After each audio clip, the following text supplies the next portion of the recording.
Madaling sabihin ng ibang tao na wala silang pakialam sa mga bashers kung magiging content creator, real influencer sila.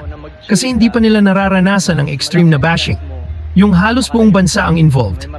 Nakakakita ako ng mga taong may millions na high level na fame pero hindi nila ma-handle ang stress ng pagiging public figure.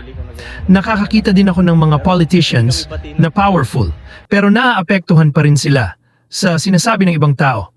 Then merong mga tao na parang wala lang sa kanila ang lahat. Dapat ka makakuha ng lessons sa mga ito. Ituturo ko sa iyo kung paano ma-achieve ang totoong mental strength.